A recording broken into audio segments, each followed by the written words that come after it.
that. Ready to learn about Hezekiah? He did what was true and good and right before the Lord his God. He sought the Lord with all his heart, and so he prospered. After these deeds of faithfulness, Sennacherib, king of Assyria, came and entered Judah. He encamped against the fortified cities, thinking to win them over to himself. And when Hezekiah saw that Sennacherib had come, and that his purpose was to make war against Jerusalem, he consulted with his leaders and commanders to stop the water from the springs which were outside the city, and they helped him. Thus many people gathered together, who stopped all the springs and the brook that ran through the land, saying, "Why should the kings of Assyria come and find much water?" He strengthened himself, built up all the wall that was broken, raised it up to the towers, and built another wall outside. Also repaired the Millo in the city of David, and made weapons and shields in abundance. He set military captains over the people, gathered them together to him in the open square of the city gate, and gave them encouragement, saying, "Be strong and courageous. Do not be afraid nor dismayed before the king of Assyria, nor before all the multitude that is with him. For there are more with us than with him.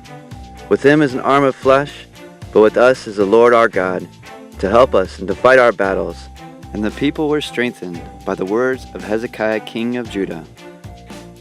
After this, Sennacherib, king of Assyria, sent his servants to Jerusalem, but he and all the forces with him laid siege against Lachish. To Hezekiah king of Judah, and to all Judah who were in Jerusalem, saying, "Thus says Sennacherib, king of Assyria, and what do you trust, that you remain under siege in Jerusalem? Does not Hezekiah persuade you to give yourselves over to die by famine and by thirst, saying, 'The Lord our God will deliver us from the hand of the king of Assyria'? Has not the same Hezekiah taken away his high places and his altars, and commanded Judah and Jerusalem, saying, 'You shall worship before one altar, and burn incense on it'? Do you not know what I and my fathers have done to all the peoples of other lands? Were the gods of the nations of those lands in any way able to deliver their lands out of my hand? Who was there among all the gods of those nations that my fathers utterly destroyed that could deliver his people from my hand, that your God shall be able to deliver you from my hand? Now therefore, do not let Hezekiah deceive you, or persuade you like this. Do not believe him, for no God of any nation or kingdom was able to deliver his people from hand or the hand of my fathers. How much less will your God deliver you from my hand?" Furthermore, his servants spoke against the Lord God and against his servant Hezekiah.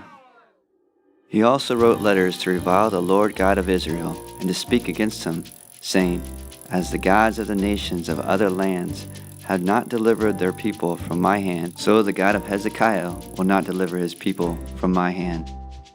Then they called out with a loud voice in Hebrew to the people of Jerusalem who were on the wall, to frighten them and trouble them, that they might take the city. And they spoke against the God of Jerusalem as the gods of the people of the earth, the work of men's hands. Now because of this, King Hezekiah and the prophet Isaiah, the son of Amos, prayed and cried out to heaven. Then the Lord sent an angel, who cut down every mighty man of valor, leader and captain in the camp of the king of Assyria. So he returned shamefaced to his own land, and when he had gone into the temple of his God, some of his own offspring struck him down with the sword there. Thus the Lord saved Hezekiah and the inhabitants of Jerusalem from the hand of Sennacherib, the king of Assyria, and from the hand of all others, and guided them on every side. And many brought gifts to the Lord at Jerusalem, and presents to Hezekiah king of Judah, so that he was exalted in the sight of all nations thereafter.